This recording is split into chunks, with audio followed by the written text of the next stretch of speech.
Bible de Yehoshua Hamashia. Marcos. Chapitre 1. Le commencement de l'évangile de Yehoshua Hamashia, le fils d'Élohim, selon qu'il est écrit dans les prophètes. Voici, moi j'envoie mon messager devant ta face, lequel préparera ta voie devant toi. La voix de celui qui crie, dans le désert, préparez le chemin du Seigneur, aplanissez ses sentiers. Yohanan vint, baptisant dans le désert, et prêchant le baptême de repentance pour la rémission des péchés. Et tout le pays de Judée, et les habitants de Jérusalem allaient vers lui, et confessant leurs péchés, ils se faisaient tous baptiser par lui dans le fleuve du Yarden. Or Yohanan était vêtu de poils de chameau, il avait une ceinture de cuir autour de ses reins, et mangeait des sauterelles et du miel sauvage. Et il prêchait, en disant, il vient après moi, celui qui est plus puissant que moi, et je ne suis pas digne de délier en me baissant le lacet de ses sandales. Moi, je vous ai en effet baptisé dans l'eau, mais lui vous baptisera dans le Saint-Esprit. Or il arriva en ce temps-là que Yehoshua vint de Nazareth, ville de Galilée, et il fut baptisé par Yohanan dans le Yarden. Et au moment où il sortait de l'eau, il vit les cieux s'ouvrir, et le Saint-Esprit descendre sur lui comme une colombe. Et une voix vint des cieux, « Tu es mon Fils bien-aimé, en qui j'ai pris plaisir. » Et immédiatement l'Esprit le pousse dehors dans un désert. Et il fut dans le désert 40 jours, tenté par Satan. Il était avec les bêtes sauvages et les anges le servaient. Or après que Yohanan eut été mis en prison, Yehoshua alla dans la Galilée, prêchant l'évangile du royaume d'Élohim, et disant, le temps est accompli et le royaume d'Élohim s'est approché. Repentez-vous et croyez à l'évangile. Et en marchant près de la mer de Galilée, il vit Shimon et Andréas, son frère, jetant leurs filets dans la mer, car ils étaient pêcheurs. Et Yehoshua leur dit, suivez-moi et je vous ferai devenir des pêcheurs d'êtres humains. Et immédiatement, laissant leurs filets, ils le suivirent. Et en allant un peu plus loin, il vit Yaakov, fils de Zabdi et Yohanan, son frère, qui, eux aussi étaient dans un bateau, réparant leurs filets. Et immédiatement il les appela, laissant leur père Zabdi dans le bateau avec les ouvriers, ils le suivirent. Et ils entrent dans Capernaüm. Et étant entrés immédiatement dans la synagogue le jour du Shabbat, il enseignait. Et ils étaient choqués par sa doctrine, car il les enseignait comme ayant autorité et non pas comme les scribes. Or il se trouva dans leur synagogue un homme qui avait un esprit impur, et qui s'écria, en disant, « Ah! Qu'y a-t-il entre toi et nous, Yehoshua de Nazareth? Es-tu venu pour nous détruire? Je sais qui tu es. Le Saint d'Élohim. » Mais Yehoshua le réprimanda d'une manière tranchante, en disant, « Sois muselé, et sors de cet homme. » Et l'esprit impur sortit hors de lui en le faisant se convulser et en poussant un grand cri. Et tous furent effrayés, de sorte qu'ils se demandaient les uns aux autres, et disaient, « Qu'est-ce que ceci? Quelle est cette nouvelle doctrine? Il commande avec autorité même aux esprits impurs et ils lui obéissent. » Et la rumeur à son sujet se répandit immédiatement dans toute la région environnante de la Galilée. Et immédiatement après, étant sortis de la synagogue, ils se rendirent avec Yaakov et Yohanan à la maison de Shimon et d'Andréas. Or la belle-mère de Shimon était couchée, ayant la fièvre, et au même moment, on lui parla d'elle. Et s'étant approché, il la fit lever en la prenant par la main, et immédiatement la fièvre la quitta. Et elle les servit. Or le soir étant venu, comme le soleil se couchait, on lui amena tous les malades et les démoniaques. Et toute la ville était assemblée devant la porte. Et il guérit beaucoup de malades qui avaient différentes maladies, chassa beaucoup de démons, et il ne permit pas aux démons de dire qu'ils le connaissaient. Et tôt le matin, pendant qu'il faisait très sombre, il se leva et sortit pour aller dans un lieu désert et là il priait. Et Shimon et ceux qui étaient avec lui se mirent à sa recherche, et l'ayant trouvé, ils lui disent, tous te cherchent. Et il leur dit, allons au village voisin, afin que j'y prêche aussi, car c'est pour cela que je suis venu. Et il était dans toute la Galilée, prêchant dans leur synagogue et chassant les démons. Et un lépreux vient à lui, le priant et se mettant à genoux devant lui, et lui dit, « Si tu le veux, tu peux me rendre pur. » Et Yehoshua, ému de compassion, étendit sa main et le toucha, en lui disant, « Je le veux, sois pur. » Et dès qu'il eut parlé, immédiatement la lèpre le quitta, et il fut purifié. Et il le renvoya immédiatement en lui donnant un sérieux avertissement, et lui dit, « Attention. Ne dis rien à personne, mais va te montrer au prêtre et présente pour ta purification les choses que Moshe a commandées, pour leur servir de témoignage. » Mais, s'en étant allé, il commença à publier ouvertement beaucoup de choses et à divulguer l'affaire, de sorte que Yehoshua ne pouvait plus entrer publiquement dans la ville. Mais il se tenait dehors, dans des lieux déserts, et l'on venait à lui de toutes parts.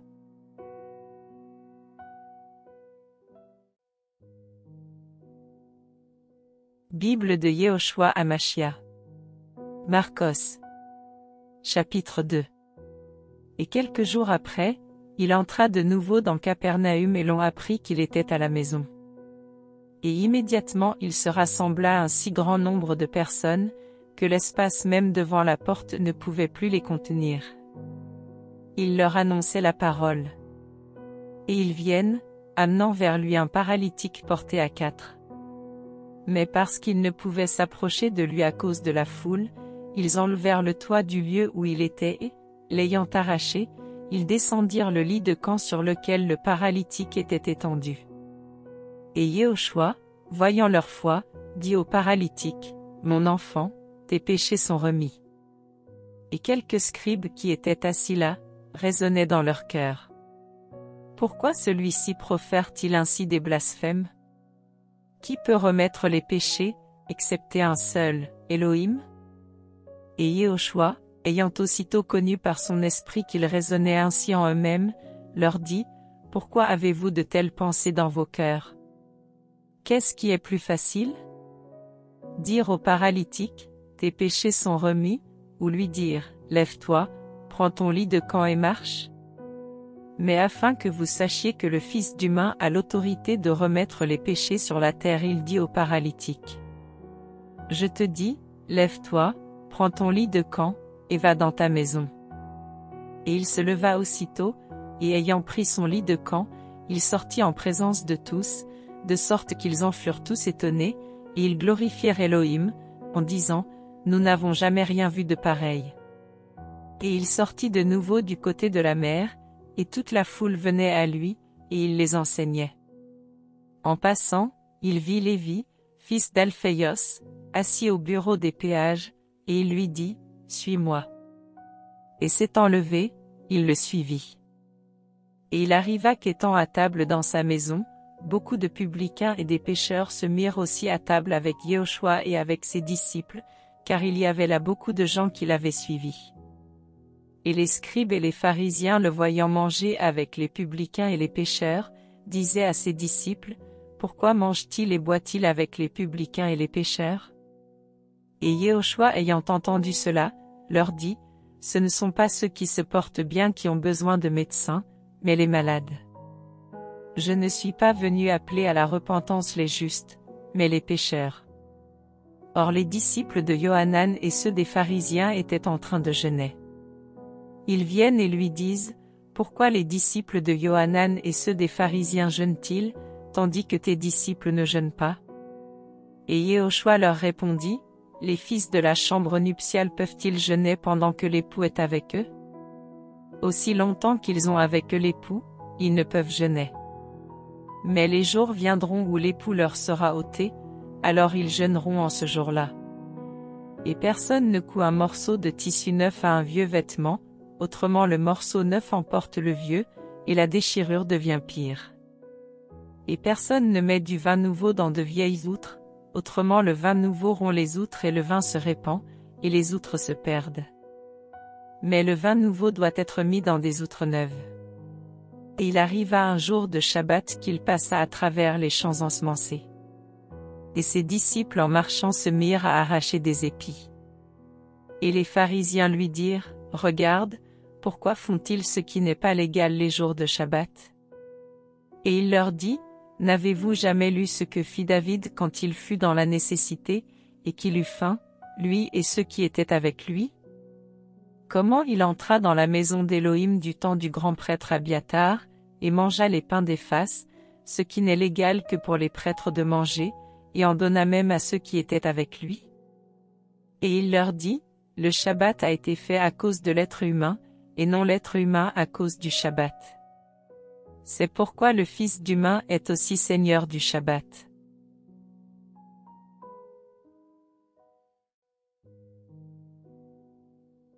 Bible de Yehoshua Hamashia. Marcos. Chapitre 3. Et il entra de nouveau dans la synagogue, et il y avait là un homme qui avait une main sèche. Et il l'observait, pour voir s'il le guérirait le jour du Shabbat, afin de l'accuser. Et il dit à l'homme qui a la main sèche, « Lève-toi là au milieu. » Et il leur dit, « Est-il légal de faire du bien les jours de Shabbat ou de faire du mal, de sauver une âme ou de la tuer ?» Mais ils gardèrent le silence. Et les regardant tous avec colère, et étant affligés de l'endurcissement de leur cœur, il dit à cet homme, « Étends ta main. » Il l'étendit, et sa main fut restaurée à l'état initial comme l'autre. Et les pharisiens sortirent, et aussitôt, ils se consultèrent contre lui avec les Hérodiens, sur comment ils feraient pour le détruire. Mais Yehoshua se retira vers la mer avec ses disciples. Une grande multitude le suivit de la Galilée, et de la Judée, et de Jérusalem, et de l'Idumée, et d'au-delà du Yarden, et des environs de Tyr et de Sidon, une grande multitude, ayant entendu parler des grandes choses qu'il faisait, vint vers lui. Et il dit à ses disciples de tenir toujours à sa disposition un petit bateau, à cause de la foule, pour qu'ils ne le pressent pas. Car, comme il guérissait beaucoup de gens, tous ceux qui avaient des fléaux tombaient sur lui pour le toucher. Et les esprits impurs, quand ils le voyaient, tombaient devant lui et s'écriaient en disant, « Tu es le Fils d'Élohim. » Mais il les réprimandait beaucoup, d'une manière tranchante, afin qu'ils ne le fassent pas connaître. Et il monte sur la montagne, et appelle à lui ceux qu'il voulait, et ils vinrent vers lui. Et il en établit 12 pour être avec lui, et pour les envoyer prêcher, avec le pouvoir de guérir les maladies, et de chasser les démons. Et Shimon à qui il imposa le nom de Pétros, et Yaakov, fils de Zabdi, et Yohanan, frère de Yaakov, et il leur imposa les noms de Boanergès, c'est-à-dire fils du tonnerre, et Andréas, et Philippos, et Barthalmaï, et Matthaios, et Thomas, et Yaakov, fils d'Alphéios, et Thaddaios, et Shimon le Cananite, et Yehuda Iscariote, celui qui le livra. Et il se rend dans une maison, et une foule s'assemble de nouveau, de sorte qu'ils ne pouvaient même pas prendre leur repas. Et ses parents, ayant entendu cela, sortirent pour se saisir de lui. Car ils disaient, il est fou. Et les scribes, qui étaient descendus de Jérusalem, disaient qu'il a Béelzéboul et c'est par le chef des démons qu'il chasse les démons. Et les ayant appelés près de lui, il leur disait sous forme de parabole, comment Satan peut-il chasser Satan? Car si un royaume est divisé contre lui-même, ce royaume ne peut pas subsister, et si une maison est divisée contre elle-même, cette maison ne peut pas subsister. Et si Satan s'élève contre lui-même, il est divisé, il ne peut subsister, mais il prend fin. Personne ne peut entrer dans la maison d'un homme fort et piller ses biens s'il n'a d'abord lié cet homme fort. Alors il pillera sa maison. Amen, je vous dis que tous les péchés seront remis aux fils des humains, ainsi que les blasphèmes par lesquels ils auront blasphémé. Mais quiconque aura blasphémé contre le Saint-Esprit n'a pas de rémission pour toujours, mais il est passible du jugement éternel. Parce qu'il disait, il a un esprit impur. Alors arrivent sa mère et ses frères, et se tenant dehors, ils envoyèrent quelqu'un l'appeler. Et une foule était assise autour de lui, et on lui dit, « Voici, ta mère et tes frères sont là dehors et te demandent. Mais il leur répondit, en disant, qui est ma mère et qui sont mes frères? Et, jetant les regards sur ceux qui sont assis tout autour de lui, il dit, voici ma mère et mes frères. Car quiconque aura fait la volonté d'Élohim, celui-là est mon frère, ma sœur et ma mère.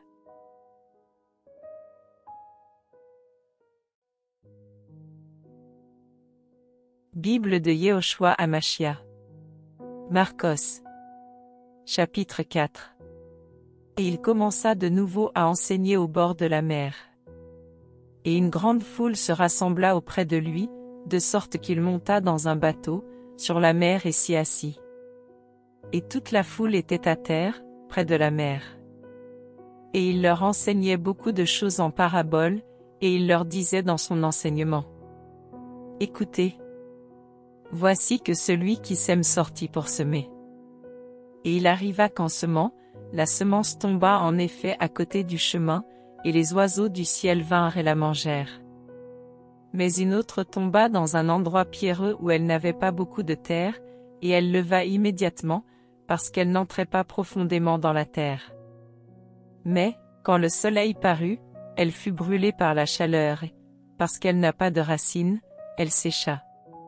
Et une autre tomba parmi les épines, et les épines montèrent et l'étouffèrent, et elle ne donna pas de fruits. Et une autre tomba dans la bonne terre et donna du fruit montant et croissant. L'un porta 30, un autre 60 et un autre 100. Et il leur disait, que celui qui a des oreilles pour entendre, qu'il entende. Mais lorsqu'il fut à l'écart, ceux qui étaient autour de lui avec les 12 l'interrogèrent concernant la parabole. Et il leur dit, il vous a été donné de connaître le mystère du royaume d'Élohim, mais pour ceux de dehors, tout arrive en parabole, afin qu'en voyant, ils voient et n'aperçoivent pas, et qu'en entendant, ils entendent et ne comprennent pas, de peur qu'ils ne se convertissent, et que leurs péchés ne soient remis. Et il leur dit, ne comprenez-vous pas cette parabole? Et comment donc comprendrez-vous toutes les paraboles? Celui qui sème, sème la parole. Ceux qui sont à côté du chemin, sont ceux en qui la parole est semée. Mais après qu'ils l'ont entendue, Satan vient immédiatement et enlève la parole qui a été semée dans leur cœur. Et de même ceux qui sont semés sur les endroits pierreux, sont ceux qui, ayant entendu la parole, la reçoivent immédiatement avec joie, mais ils n'ont pas de racine en eux-mêmes. Ils ne tiennent qu'un temps, dès que survient une tribulation ou une persécution à cause de la parole, ils sont immédiatement scandalisés. Et il y en a d'autres qui sont semés dans les épines, ce sont ceux qui entendent la parole, et les soucis de cet âge, et la séduction des richesses et les convoitises à l'égard des autres choses s'introduisent et étouffent la parole, et elle devient stérile. Et ceux qui sont semés sur la bonne terre, sont ceux qui entendent la parole, la reçoivent et portent du fruit, l'un 30, et l'autre 60, et l'autre 100. Il leur disait aussi, apporte-t-on la lampe pour la mettre sous le boisseau ou sous le lit? N'est-ce pas pour la mettre sur le chandelier? Car rien n'est secret si ce n'est pour être manifesté, et rien n'a été caché qu'afin de venir en évidence. Si quelqu'un a des oreilles pour entendre, qu'il entende. Il leur disait aussi, prenez garde à ce que vous entendez. De la mesure dont vous mesurerez, il vous sera mesuré, mais à vous qui entendez, il sera ajouté. Car on donnera à celui qui a, mais à celui qui n'a pas on ôtera même ce qu'il a. Il disait aussi, il en est du royaume d'Élohim comme quand un être humain jette la semence en terre. Et il s'endort et se réveille nuit et jour. Et la semence germe et croît, sans qu'il sache comment.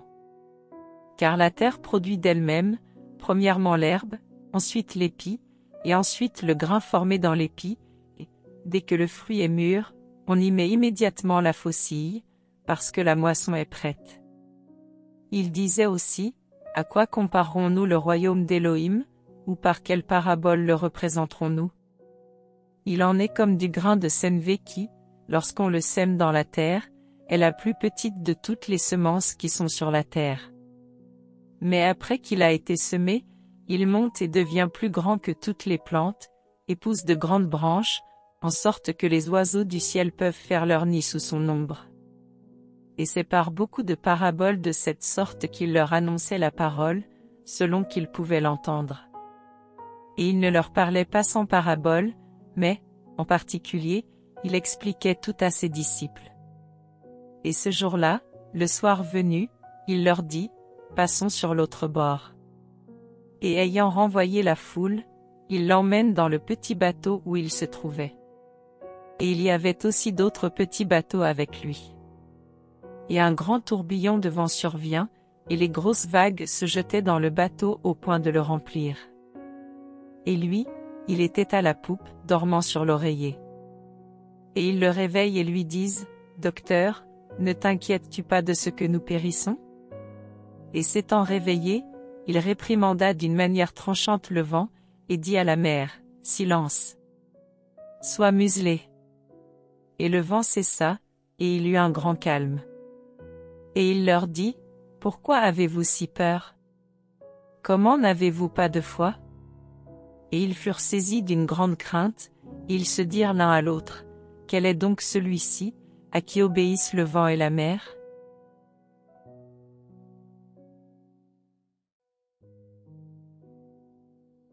Bible de Yehoshua Hamashia. Marcos. Chapitre 5. Et ils arrivèrent sur l'autre bord de la mer, dans le pays des Gadaréniens. Et comme ils sortaient du bateau, immédiatement un homme possédé d'un esprit impur alla à sa rencontre depuis les sépulcres. Cet homme avait sa demeure dans les sépulcres, et personne ne pouvait plus le lier, pas même avec des chaînes. Car souvent il avait eu les fers aux pieds et avait été lié de chaînes, mais il avait rompu les chaînes et brisé les fers, et personne n'avait la force de le dompter. Et il était continuellement, nuit et jour sur les montagnes et dans les sépulcres, criant et se mutilant avec des pierres. Mais ayant vu Yehoshua de loin, il accourut et l'adora. Et criant à grande voix, il dit, « Qu'y a-t-il entre toi et moi, Yehoshua, fils de l'Élohim Très-Haut? Je te conjure au nom d'Élohim de ne pas me tourmenter. » Car il lui disait, « Sors de cet homme, esprit impur. » Et il lui demanda, « Quel est ton nom? » Et il répondit et dit, « Légion est mon nom, parce que nous sommes beaucoup. » Et il le suppliait avec insistance de ne pas les envoyer hors de cette contrée. Or il y avait là, vers les montagnes, un grand troupeau de pourceaux qui paissaient. Et tous ces démons le suppliaient en disant, « Envoie-nous dans les pourceaux, afin que nous entrions en eux. » Et immédiatement Yehoshua le leur permit. Et ces esprits impurs étant sortis, entrèrent dans les pourceaux, et le troupeau se précipita des pentes escarpées dans la mer. Il y en avait environ 2000, et ils se noyèrent dans la mer. Mais ceux qui faisaient paître les pourceaux s'enfuirent et répandirent la nouvelle dans la ville et dans les campagnes. Et ils sortirent pour voir ce qui était arrivé. Et ils arrivent auprès de Yehoshua et ils voient le démoniaque, celui qui avait eu la légion, assis et vêtu, et dans son bon sens. Et ils furent saisis de crainte. Et ceux qui l'avaient vu leur racontèrent ce qui était arrivé au démoniaque et à l'égard des pourceaux. Et ils se mirent à le supplier de quitter leur territoire. Et comme il montait dans le bateau, celui qui avait été démoniaque le supplia de lui permettre de rester avec lui. Mais Yehoshua ne le lui permit pas, mais il lui dit, « Va dans ta maison, vers les tiens, et raconte-leur les grandes choses que le Seigneur a faites pour toi, et comment il a eu pitié de toi. » Et il s'en alla donc, et se mit à publier dans la Décapole les grandes choses que Yehoshua avait faites pour lui. Et tous furent dans l'étonnement. Et Yehoshua ayant de nouveau traversé en bateau vers l'autre rive, une grande foule se rassembla près de lui et il était près de la mer. Et voici qu'un des chefs de la synagogue, du nom de Yaïr, arrive, et le voyant, tombe à ses pieds. Et il le suppliait beaucoup, en disant, « Ma petite fille est à l'extrémité. Viens et impose-lui les mains pour qu'elle soit sauvée, et elle vivra. » Et il s'en alla avec lui. Et une grande foule le suivait et on le pressait. Et il y avait une femme qui avait une perte de sang depuis 12 ans. Et elle avait beaucoup souffert du fait de nombreux médecins. Et elle avait gaspillé tout ce qu'elle possédait, sans avoir éprouvé aucun soulagement, mais était allée plutôt en empirant. Ayant entendu parler de Yehoshua, elle vint dans la foule par derrière et toucha son vêtement. Car elle se disait, même si je ne touche que ses vêtements, je serai sauvée. Et immédiatement, la source de son sang se dessécha, et elle sut, dans son corps, qu'elle était guérie de ce fléau. Et immédiatement Yehoshua, ayant su en lui-même qu'une force était sortie de lui, et s'étant retourné dans la foule, il disait, « Qui a touché mes vêtements ?» Et ses disciples lui dirent, « Tu vois que la foule te presse, et tu dis, « Qui m'a touché ?» Et il regardait tout autour pour voir celle qui avait fait cela. Mais la femme effrayée et tremblante, sachant ce qui s'était passé en elle, vint et tomba devant lui et lui dit toute la vérité. Et il lui dit, « Ma fille, ta foi t'a sauvée. Va en paix, et sois guérie de ton fléau. » Tandis qu'il parle encore, on vient de chez le chef de la synagogue en disant, « Ta fille est morte. Pourquoi importuner encore le docteur ?» Mais aussitôt que Yehoshua eut entendu cette parole, il dit au chef de la synagogue, « N'aie pas peur, crois seulement. » Et il ne permit à personne de le suivre, excepté Pétros, Yaakov et Yohanan, le frère de Yaakov. Et ils arrivent à la maison du chef de la synagogue et ils voient du tumulte, des gens qui pleurent et poussent beaucoup de gémissements. Et, étant entrés, il leur dit, « Pourquoi faites-vous tout ce bruit, et pourquoi pleurez-vous? La petite fille n'est pas morte, mais elle dort. » Et il le tournait en dérision. Mais lui, les ayant tous jetés dehors, prend avec lui le père et la mère de la petite fille, et ceux qui étaient avec lui, et il entre là où la petite fille était couchée. Et prenant la main de l'enfant, il lui dit, Talitha Koumi, ce qui, interprété est, jeune fille, je te dis lève-toi. Et immédiatement la petite fille se leva et se mit à marcher, car elle était âgée de 12 ans. Et ils furent dans un grand étonnement. Et il leur ordonna à plusieurs reprises de ne le faire savoir à personne et il dit de lui donner à manger.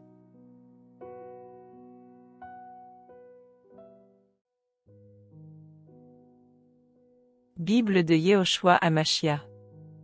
Marcos. Chapitre 6. Et il partit de là et vint dans son pays natal. Et ses disciples le suivent. Et le Shabbat étant venu, il se mit à enseigner dans la synagogue. Et beaucoup en l'entendant étaient choqués, disant, « D'où lui viennent ces choses? Et quelle est cette sagesse qui lui a été donnée, et comment de tels prodiges se font-ils par ses mains? Celui-ci n'est-il pas le charpentier, le fils de Myriam, le frère de Yaakov, de Yoséi, de Yehuda, et de Shimon?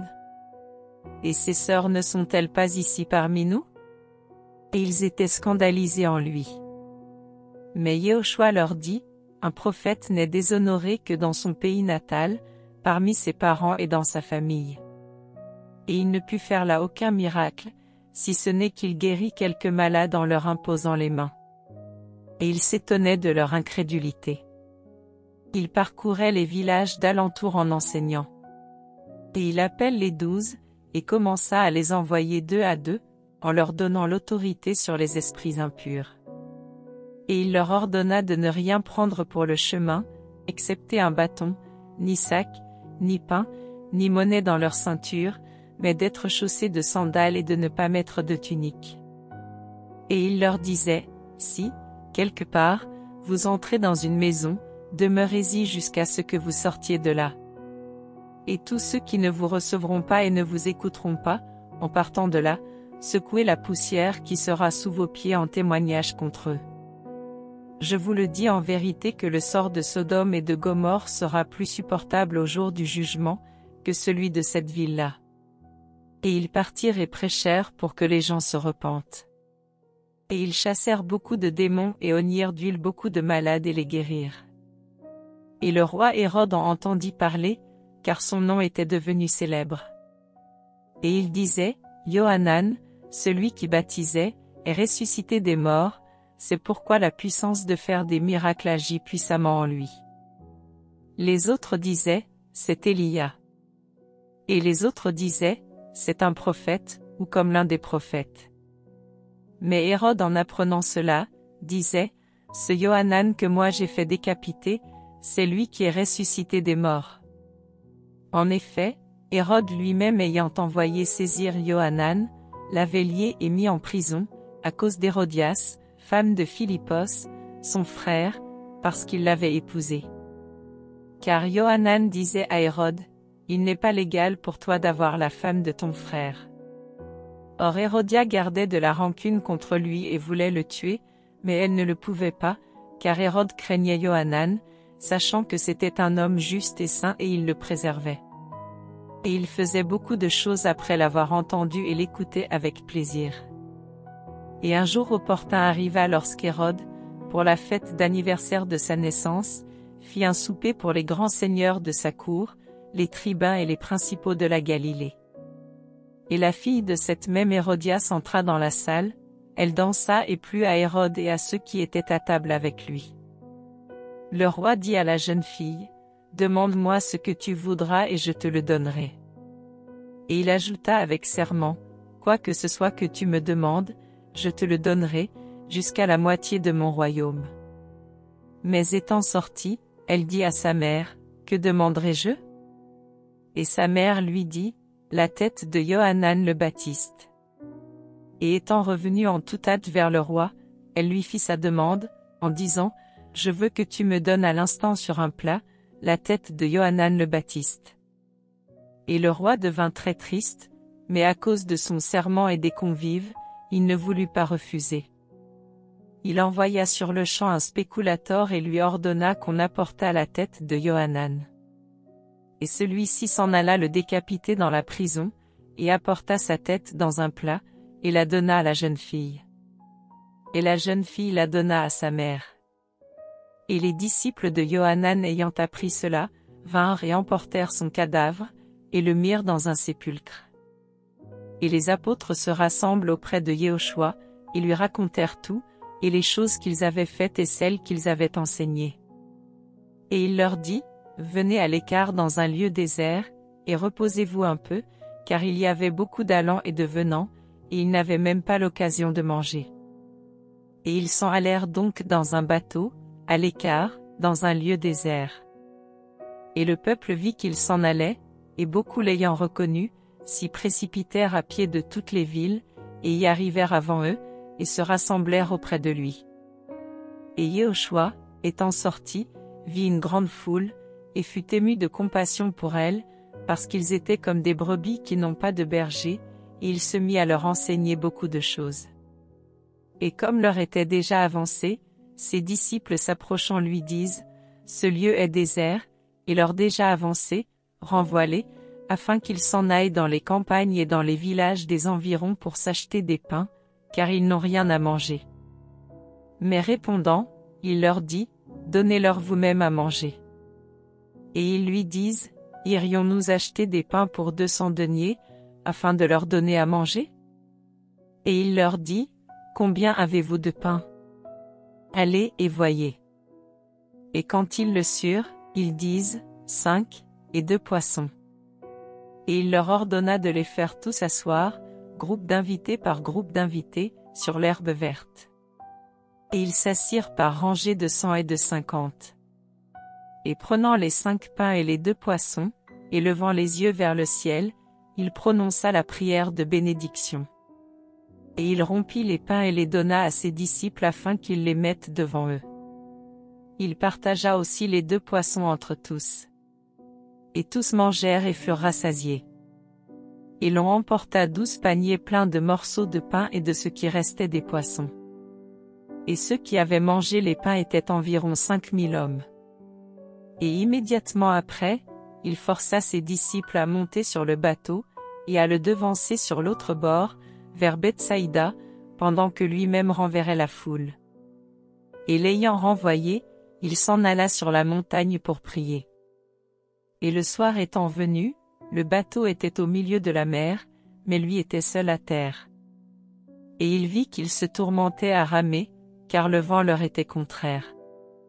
Et vers la 4e veille de la nuit, il alla vers eux marchant sur la mer, et il voulait les dépasser. Mais quand ils le virent marchant sur la mer, ils pensèrent que c'est un fantôme et ils s'écrièrent, car ils le voyaient tous, et ils furent troublés.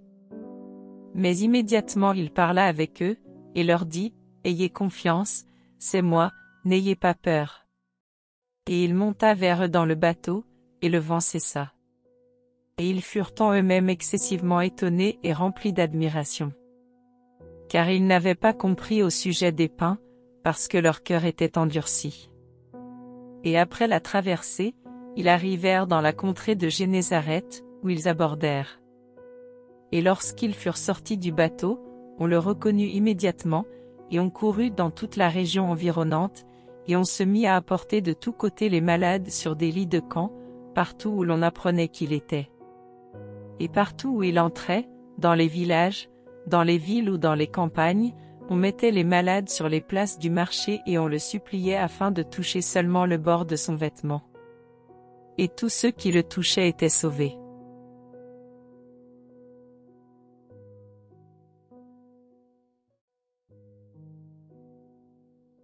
Bible de Yehoshua Hamashia.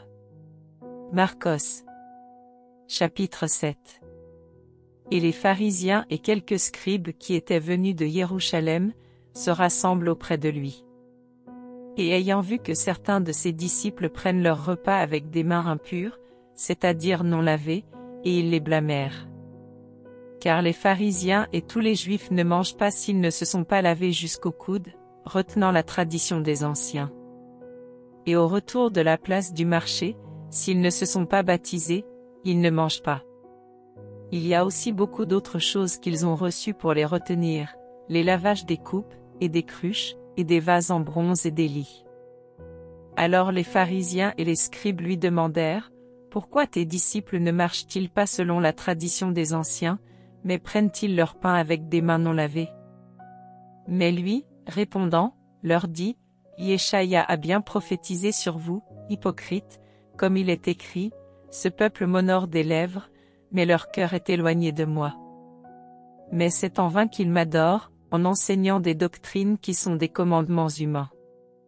Car, laissant de côté le commandement d'Élohim, vous retenez la tradition des humains, le lavage des cruches et des coupes, et vous faites beaucoup d'autres choses semblables. » Il leur disait aussi, « Vous rejetez bien le commandement d'Élohim, afin de garder votre tradition. Car Moshe a dit, « Honore ton père et ta mère, celui qui maudit son père ou sa mère finit à la mort. » Mais vous, vous dites, à moins qu'un homme n'ait dit à son père ou à sa mère, « Tout ce dont tu pourrais être assisté par moi est corban, c'est-à-dire offrande. » Et vous ne lui permettez plus de rien faire pour son père ou pour sa mère, annulant la parole d'Élohim par votre tradition que vous avez établie. Et vous faites encore beaucoup d'autres choses semblables. Et ayant appelé la foule, il leur dit, « Écoutez-moi vous tous, et entendez. Il n'y a rien d'extérieur à l'être humain qui puisse le rendre impur en entrant en lui. Mais ce qui sort de l'être humain, c'est ce qui le rend impur. Si quelqu'un a des oreilles pour entendre, qu'il entende. » Et quand il fut entré dans la maison, loin de la foule, ses disciples l'interrogèrent sur cette parabole. Et il leur dit, « Vous aussi, êtes-vous sans intelligence? Ne comprenez-vous pas que rien d'extérieur, en entrant dans l'être humain ne peut le rendre impur? Parce qu'il n'entre pas dans son cœur, mais dans son ventre, avant de s'en aller aux toilettes, qui purifie tous les aliments. » Mais il leur disait, « Ce qui sort de l'être humain, c'est ce qui rend l'être humain impur. Car c'est du dedans, du cœur des humains, que sortent les mauvaises pensées, les adultères, les relations sexuelles illicites, les meurtres, les vols, les cupidités, les méchancetés, la tromperie, la luxure sans bride, l'œil méchant, le blasphème, l'orgueil, la folie. Toutes ces choses mauvaises sortent du dedans et rendent l'être humain impur. » Et étant parti de là, il s'en alla dans le territoire de Tyr et de Sidon. Et il entra dans une maison, désirant que personne ne le sache, mais il ne put rester caché. Car une femme, dont la petite fille était possédée d'un esprit impur, ayant entendu parler de lui, vint et tomba à ses pieds. Or cette femme était grecque, syrophénicienne d'origine. Elle le supplia de chasser le démon hors de sa fille. Mais Yehoshua lui dit, « Laisse premièrement les enfants se rassasier, car il n'est pas raisonnable de prendre le pain des enfants, et de le jeter aux petits chiens. » Mais elle répondit et lui dit, « Oui, Seigneur. Car même les petits chiens mangent sous la table les miettes des petits enfants. » Et il lui dit, « À cause de cette parole, va, le démon est sorti de ta fille. » Et s'en étant allée dans sa maison, elle trouva le démon sorti, et sa fille couchée sur le lit. Et étant sorti du territoire de Tyr et de Sidon, il se rendit de nouveau vers la mer de Galilée, en traversant le territoire de la Décapole. Et on lui amène un sourd qui avait la parole empêchée, et on le supplie pour qu'il lui impose la main. Et le prenant hors de la foule, à part, il lui mit ses doigts dans les oreilles, avec de la salive, il lui toucha la langue. Et, levant les yeux vers le ciel, il soupira et lui dit, Ephphatha. C'est-à-dire, ouvre-toi. Et immédiatement ses oreilles s'ouvrirent, et le lien de sa langue se délia, et il parla aisément. Et il leur ordonna de ne le dire à personne, mais plus il le leur ordonnait, plus il le publiait. Et ils étaient extrêmement choqués, disant, il fait tout à merveille, il fait même entendre les sourds et parler les muets.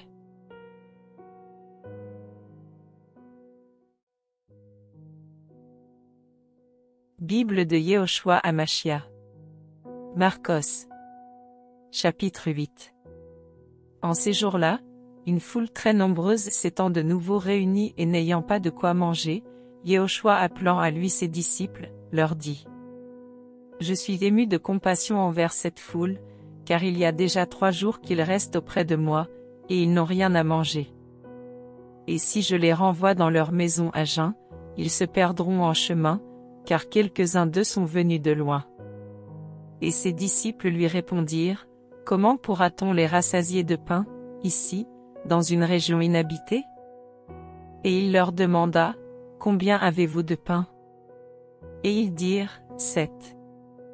Et il ordonna à la foule de s'asseoir par terre, et, prenant les 7 pains, il rendit grâce, les rompit et les donna à ses disciples pour qu'ils les posent devant. Et ils les posèrent devant la foule. Ils avaient aussi quelques petits poissons. Et après avoir prononcé la prière de bénédiction, il ordonna de les mettre aussi devant eux. Et ils mangèrent et furent rassasiés, et l'on remporta cette corbeille pleine des morceaux qui restaient. Or ceux qui avaient mangé étaient environ 4000. Et il les renvoya. Et immédiatement, montant dans le bateau avec ses disciples, il vint dans le territoire de Dalmanutha. Et les pharisiens sortirent et commencèrent à disputer avec lui, lui demandant, pour le tenter, un signe venant du ciel. Et soupirant profondément en son esprit, il dit: Pourquoi cette génération demande-t-elle un signe? Amen, je vous le dis, si un signe sera donné à cette génération. Et les laissant, il monta dans le bateau pour passer à l'autre rivage. Et ils avaient oublié de prendre des pains et il n'en avait qu'un seul avec eux dans le bateau.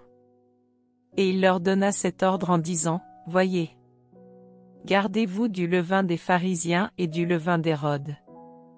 Et ils raisonnaient entre eux, disant: C'est parce que nous n'avons pas de pain. Et Yehoshua, le sachant, leur dit: Pourquoi raisonnez-vous sur ce que vous n'avez pas de pain? N'entendez-vous pas encore, et ne comprenez-vous pas? Avez-vous encore votre cœur endurci? Ayant des yeux, ne voyez-vous pas? Et ayant des oreilles, n'entendez-vous pas? Et ne vous souvenez-vous pas?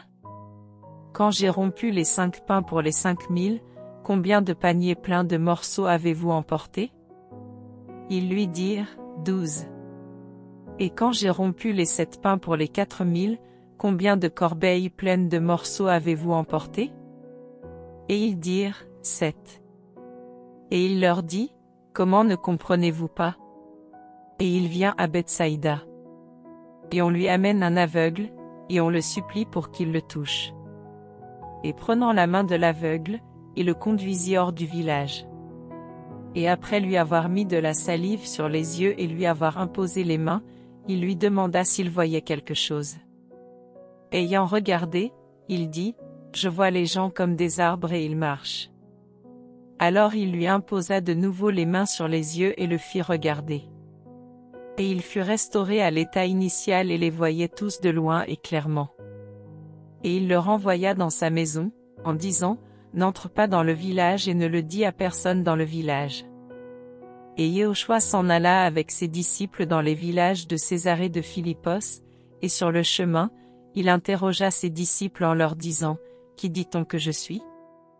Et ils répondirent, « Yohanan le Baptiste, les autres, Élia, et les autres, l'un des prophètes. » Et il leur dit, « Mais vous, qui dites-vous que je suis ?» Pétros répondant, lui dit, « Tu es le Machia. » Et il les réprimanda d'une manière tranchante afin qu'ils ne parlent de lui à personne. Et il commença à leur enseigner qu'il fallait que le Fils d'humain souffre beaucoup, et qu'il soit rejeté par les anciens, par les principaux prêtres et par les scribes, et qu'il soit mis à mort, et qu'il ressuscite 3 jours après. Et il tenait ce discours ouvertement. Et Pétros l'ayant pris à part, se mit à le réprimander d'une manière tranchante. Mais lui, se retournant et regardant ses disciples, réprimanda d'une manière tranchante Pétros en disant, « Va-t'en derrière moi, Satan.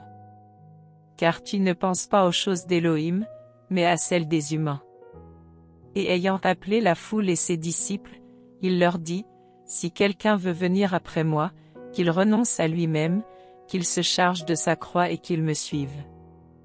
Car celui qui veut sauver son âme, la perdra, mais quiconque perdra son âme à cause de moi et de l'Évangile, celui-là la sauvera.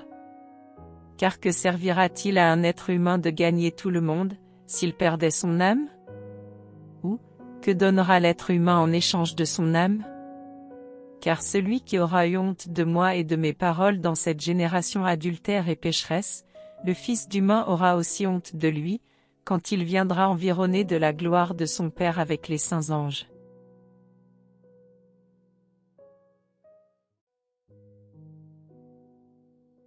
Bible de Yehoshua Hamashia. Marcos. Chapitre 9. Il leur disait aussi, « Amen, je vous dis qu'il y a quelques-uns de ceux qui sont ici présents, qui ne goûteront jamais la mort, non, jusqu'à ce qu'ils aient vu le royaume d'Élohim venu avec puissance. » Et 6 jours après, Yehoshua prend avec lui Pétros, Jacob et Yohanan et les mène seuls, à l'écart, sur une haute montagne. Il fut transfiguré devant eux, et ses vêtements devinrent resplendissants et blancs comme de la neige, tel qu'il n'est pas de foulon sur la terre qui puisse blanchir ainsi. Et Élia avec Moshe leur apparurent et ils étaient en train de parler avec Yehoshua. Et Pétros prenant la parole, dit à Yehoshua, « Rabbi, il est bon que nous soyons ici. Faisons donc 3 tabernacles, un pour toi, un pour Moshe, et un pour Élia. » Car ils ne savaient pas quoi dire, car ils étaient extrêmement effrayés. Et une nuée vint les couvrir de son ombre et il y eut une voix venant de la nuée, « Celui-ci est mon fils bien-aimé, écoutez-le. » Et soudainement, regardant tout autour, ils ne virent plus personne, si ce n'est Yehoshua seul avec eux. Mais en descendant de la montagne, il leur ordonna de ne raconter à personne ce qu'ils avaient vu, si ce n'est quand le Fils d'humain serait ressuscité d'entre les morts. Et ils retinrent cette parole en eux-mêmes, se demandant entre eux ce que c'est que ressusciter d'entre les morts. Et ils l'interrogeaient, en disant, « Pourquoi les scribes disent-ils qu'il faut qu'Élia vienne premièrement ?» Il répondit et leur dit, « En effet, Élia étant venu premièrement, restaure à l'état initial toute chose. Et comme il est écrit du Fils d'humain, il faut qu'il souffre beaucoup, et qu'il soit traité avec mépris. Mais je vous dis qu'Élia est venu en effet, et ils l'ont traité comme ils ont voulu, selon ce qui est écrit de lui. » Et lorsqu'il fut arrivé près des disciples, il vit une grande foule autour d'eux, et des scribes disputant avec eux. Et immédiatement toute la foule fut frappée de stupeur en le voyant, et courant vers lui, elle se mit à le saluer. Et il interrogea les scribes, en disant, « De quoi disputez-vous avec eux ?» Et quelqu'un de la foule répondant, dit, « Docteur, je t'ai amené mon fils qui est possédé d'un esprit muet. » Et en quelque lieu qu'il le saisisse, il le jette par terre, l'enfant écume, grince des dents, et devient tout raide. J'ai dit à tes disciples de le chasser, mais ils n'en ont pas été capables. Mais lui, leur répondant, dit, aux générations incrédules. Jusqu'à quand serai-je avec vous? Jusqu'à quand vous supporterai-je? Amenez-le-moi. Ils le lui amenèrent. Et en le voyant, immédiatement l'esprit le fit se convulser, il tomba par terre, et se roulait en écumant. Et il demanda au père de l'enfant, « Depuis combien de temps cela lui arrive-t-il » Et il dit, « Depuis son enfance. » Et souvent il l'a jeté dans le feu et dans l'eau pour le faire périr. Mais si tu peux quelque chose, secours-nous, aie compassion de nous. Mais Yehoshua lui dit, « Si tu peux le croire, toutes choses sont possibles pour celui qui croit. » Et immédiatement le père de l'enfant s'écriant avec larmes, dit, « Je crois, Seigneur. Secours mon incrédulité. » Mais quand Yehoshua vit la foule accourir ensemble, il réprimanda d'une manière tranchante l'esprit impur, et lui dit, « Esprit muet et sourd. Moi, je t'ordonne, sors de lui et n'y rentre plus. » Et il sortit en poussant des cris et en le faisant beaucoup se convulser. Il devint comme mort, de sorte que beaucoup disaient qu'il était mort. Mais Yehoshua, l'ayant pris par la main, le fit lever. Et il se tint debout. Et lorsqu'il fut entré à la maison, ses disciples lui demandèrent en particulier, « Pourquoi n'avons-nous pas pu le chasser ?» Et il leur dit, « Cette race-là ne peut sortir que par la prière et le jeûne. » Et étant partis de là, ils traversèrent la Galilée. Et il ne voulait pas qu'on le sache. Car il enseignait ses disciples, et il leur disait, « Le Fils d'humain est livré entre les mains des humains, et ils le feront mourir, mais après qu'il aura été mis à mort, il ressuscitera le 3e jour. » Mais il ne comprenait pas cette parole, et il craignait de l'interroger. Et après ces choses il vint à Capernaüm. Et quand il fut arrivé dans la maison, il leur demanda, « De quoi discutiez-vous ensemble en chemin ?» Mais ils gardèrent le silence, car ils avaient discuté entre eux, en chemin, qui serait le plus grand.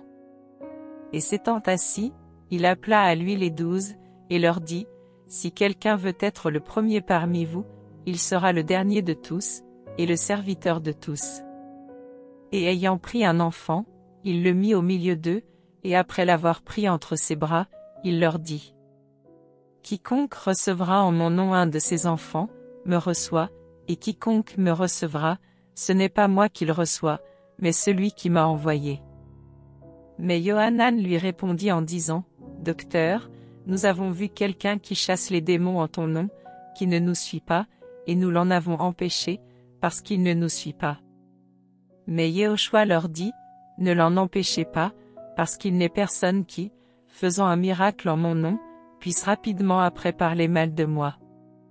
Car qui n'est pas contre nous est pour nous. Et quiconque vous aura donné à boire une coupe d'eau en mon nom, parce que vous êtes au Machia, Amen, je vous le dis, il ne perdra jamais sa récompense. Mais quiconque scandalisera un de ces petits qui croient en moi, il vaudrait mieux pour lui qu'on lui mette une pierre de moulin autour de son cou, et qu'on le jette dans la mer. Et si ta main est pour toi une occasion de chute, coupe-la. Mieux vaut pour toi entrer estropié dans la vie que d'avoir les 2 mains et d'aller dans la géhenne, dans le feu qui ne s'éteint pas, là où leur ver ne meurt pas, et où le feu ne s'éteint pas. Et si ton pied est pour toi une occasion de chute, coupe-le. Mieux vaut pour toi entrer boiteux dans la vie que d'avoir les 2 pieds et d'être jeté dans la géhenne, dans le feu qui ne s'éteint pas, là où leur ver ne meurt pas, et où le feu ne s'éteint pas. Et si ton œil est pour toi une occasion de chute, arrache-le.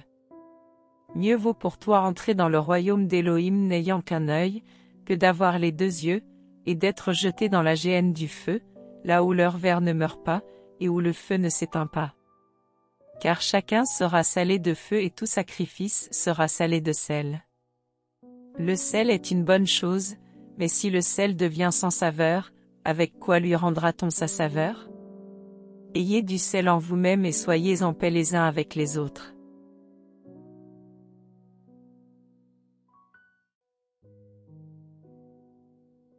Bible de Yehoshua Hamashia. Marcos. Chapitre 10. Et s'étant levé, il se rend dans le territoire de la Judée, au-delà du Yarden. Et de nouveau des foules s'assemblent auprès de lui, et de nouveau, selon sa coutume, il les enseignait. Et les pharisiens s'étant approchés, lui demandèrent, pour le tenter, s'il est légal pour un homme de répudier une femme. Mais répondant, il leur dit, que vous a ordonné Moshe? Et ils dirent, Moshe a permis d'écrire une lettre de répudiation et de répudier. Et Yehoshua répondant, leur dit, c'est à cause de la dureté de votre cœur qu'il a écrit pour vous ce commandement. Mais, dès le commencement de la création, Elohim les fit mâles et femelles. À cause de cela, l'homme quittera son père et sa mère, et se joindra à sa femme, et les deux ne seront qu'une seule chair. Ainsi ils ne sont plus deux, mais une seule chair. Que l'homme donc ne sépare pas ce qu'Elohim a mis ensemble sous un joug. Et dans la maison, ses disciples l'interrogèrent de nouveau sur le même sujet.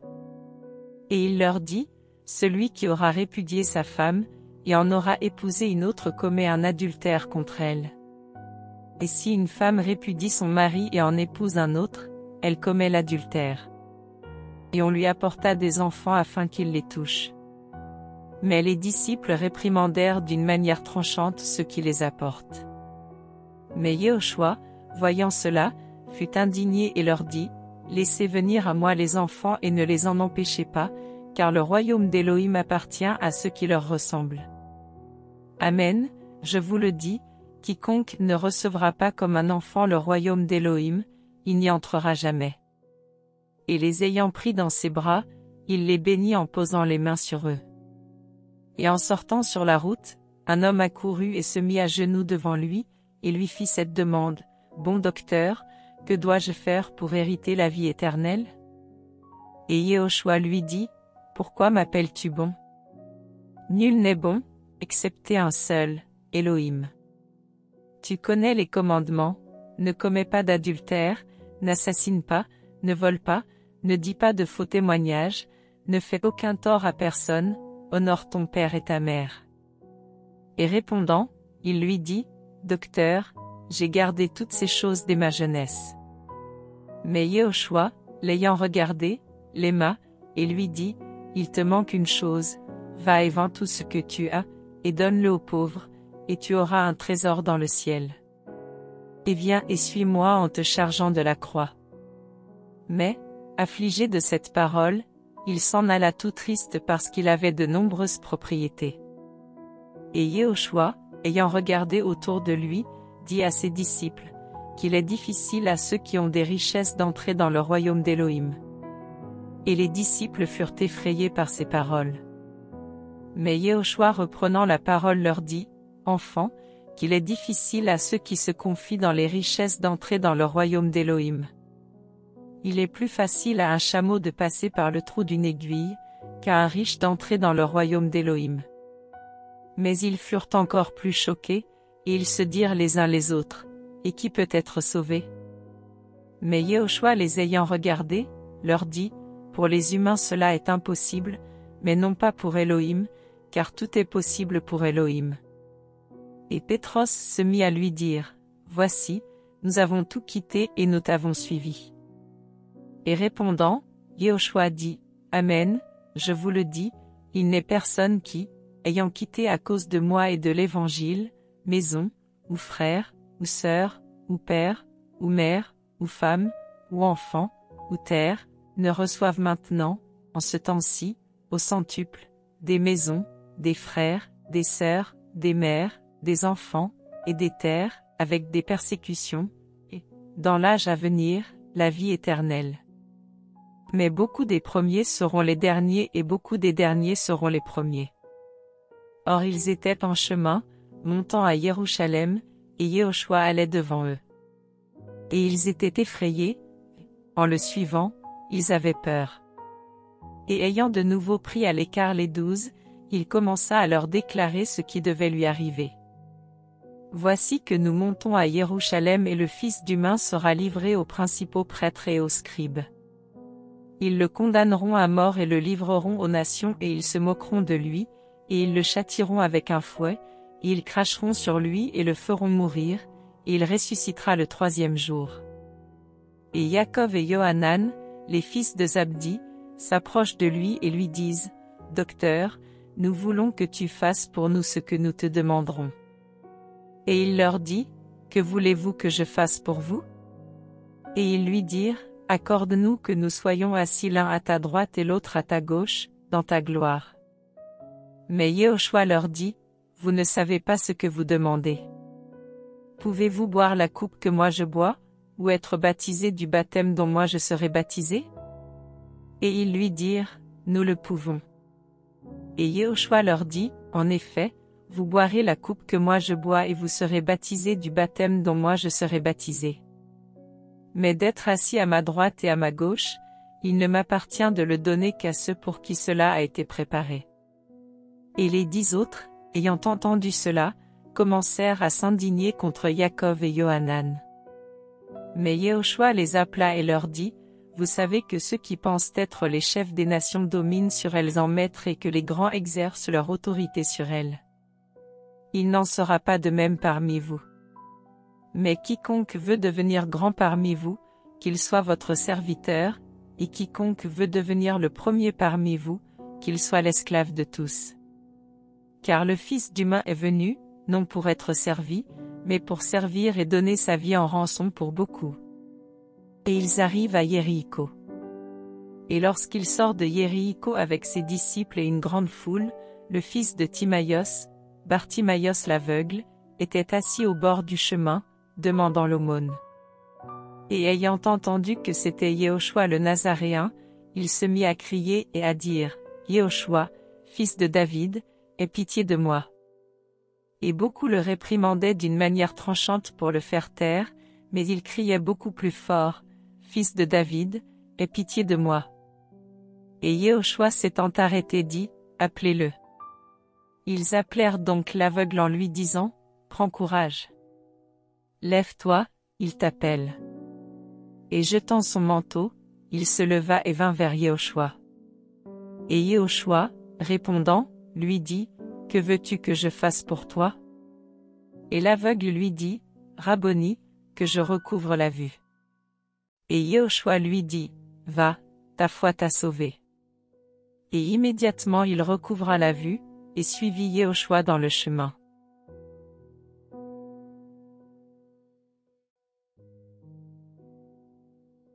Bible de Yehoshua Hamashia. Marcos. Chapitre 11. Et quand ils approchent de Jérusalem, vers Bethphagée et Béthanie, près du mont des Oliviers, il envoie 2 de ses disciples, et leur dit, « Allez au village qui est devant vous.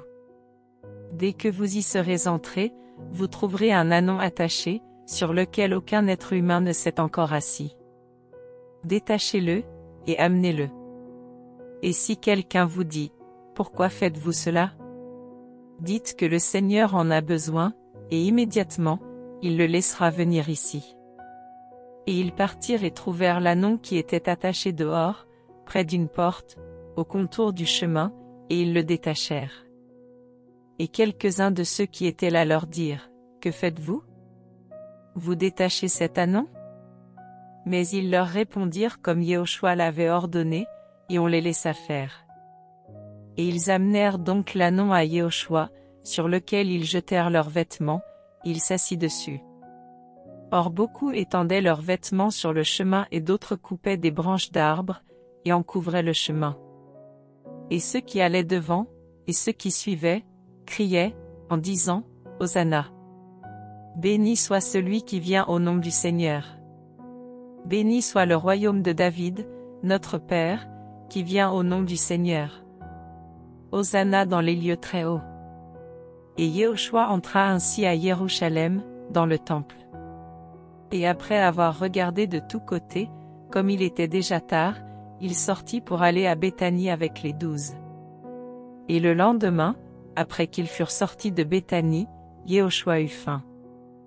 Et voyant de loin un figuier qui avait des feuilles, il alla voir s'il y trouverait quelque chose, mais s'en étant approché, il ne trouva que des feuilles, car ce n'était pas la saison des figues.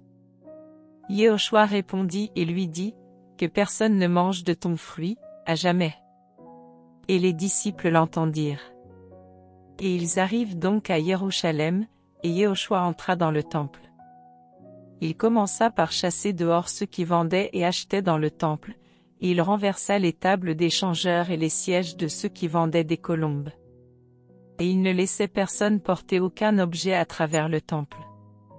Et il enseignait en leur disant, n'est-il pas écrit, ma maison sera appelée une maison de prière pour toutes les nations? Mais vous, vous en avez fait une caverne de brigands. Et les scribes et les principaux prêtres l'ayant entendu, cherchaient comment le détruire, car ils le craignaient, parce que toute la foule était choquée par sa doctrine. Et quand le soir fut venu, il sortit de la ville. Et le matin, comme il passait, ils virent le figuier devenu sec dès les racines. Et Pétros se souvenant, lui dit, Rabbi, voici, le figuier que tu as maudit a séché. Et Yehoshua répondant, leur dit, ayez foi en Elohim. Amen, car je vous dis que quiconque dira à cette montagne, sois enlevé et jeté dans la mer, et qui n'aura pas douté en son cœur, mais qui croit que ce qu'il dit arrivera, ce qu'il dit se fera pour lui. C'est pourquoi je vous dis, tout ce que vous demanderez en priant, croyez que vous le recevez, et cela sera pour vous. Et quand vous êtes debout pour offrir des prières, si vous avez quelque chose contre quelqu'un, remettez-le lui, afin que votre Père qui est dans les cieux vous remette aussi vos fautes. Mais si vous ne le lui remettez pas, votre Père qui est dans les cieux ne vous remettra pas aussi vos fautes. Et ils viennent de nouveau à Jérusalem. Et comme il marchait dans le temple, les principaux prêtres, les scribes et les anciens viennent à lui, et lui disent, « Par quelle autorité fais-tu ces choses et qui t'a donné l'autorité de les faire ?»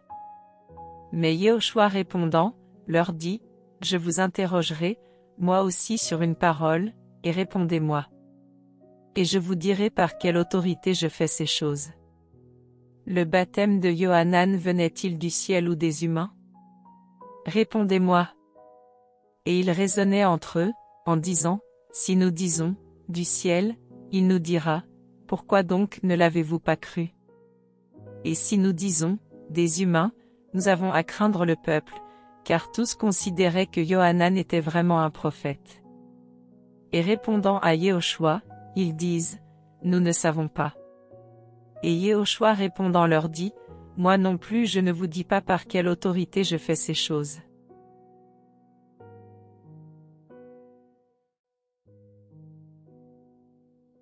Bible de Yehoshua Hamashia. Marcos. Chapitre 12.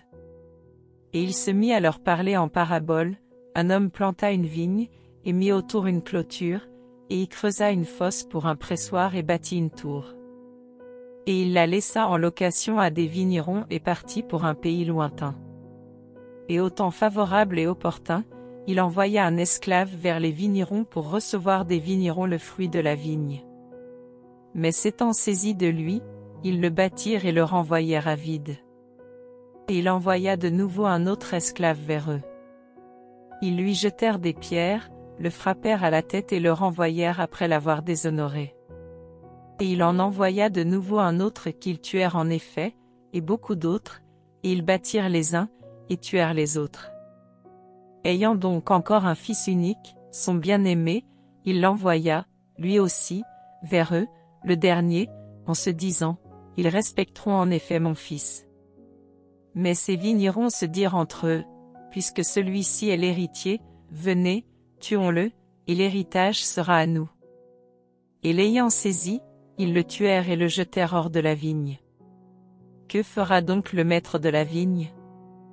Il viendra, et fera périr ses vignerons, et donnera la vigne à d'autres. N'avez-vous pas lu cette écriture? La pierre qu'ont rejetée ceux qui bâtissaient est devenue la tête de l'angle. C'est par le Seigneur qu'elle l'est devenue, et elle est merveilleuse à nos yeux. Et ils cherchaient à se saisir de lui, mais ils craignirent la foule. Car ils avaient compris que c'était contre eux qu'il avait dit cette parabole. Et le laissant, ils s'en allèrent. Et ils envoient quelques-uns des pharisiens et des hérodiens auprès de lui afin de le surprendre par ses discours.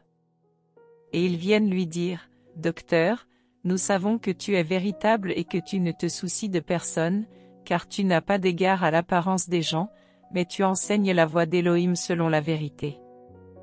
Est-il légal de payer le tribut à César ou non? Le payerons-nous, ou ne le payerons-nous pas? » Mais lui, connaissant leur hypocrisie, leur dit, « Pourquoi me tentez-vous?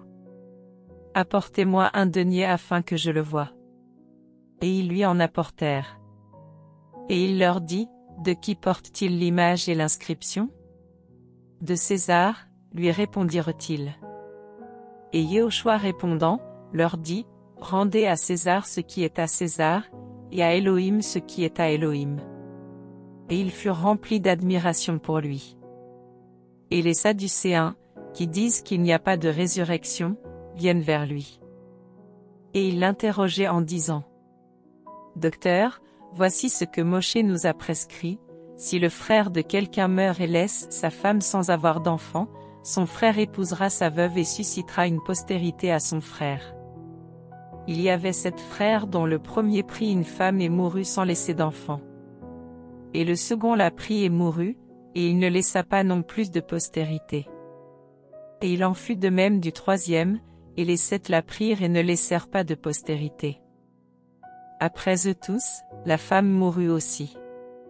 À la résurrection donc, quand ils seront ressuscités, duquel d'entre eux sera-t-elle la femme? Car les 7 l'ont eue pour femme. Et Yehoshua répondant, leur dit, n'est-ce pas à cause de ceci que vous vous égarez, c'est que vous ne connaissez pas les Écritures ni la puissance d'Élohim?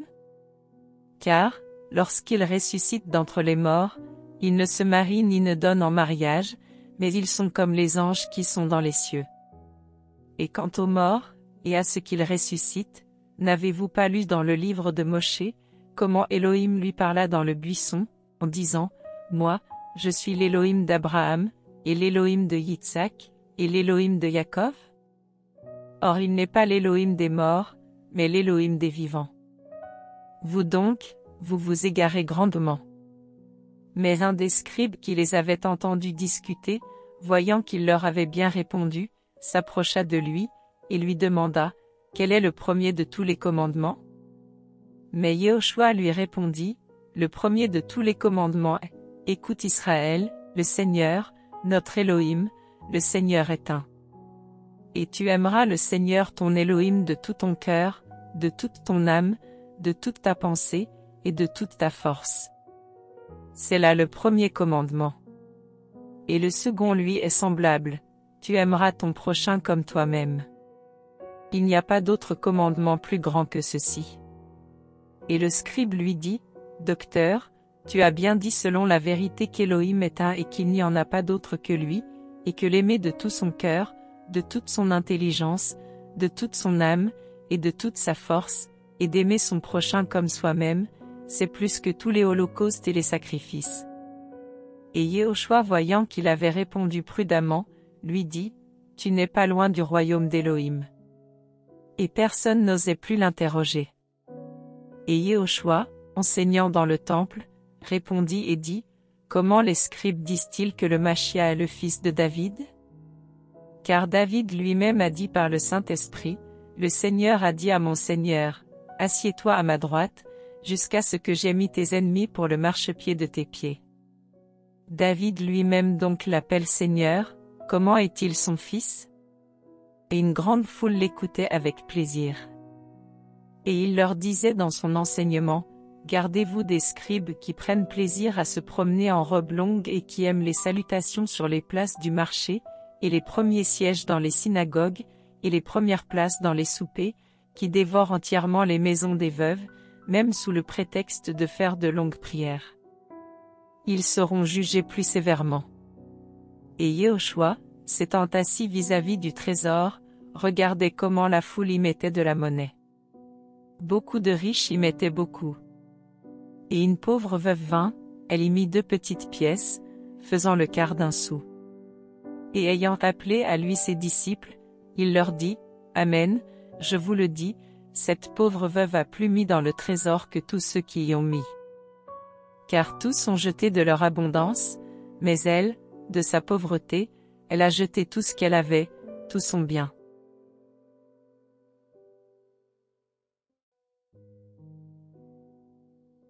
Bible de Yehoshua Hamashia. Marcos. Chapitre 13.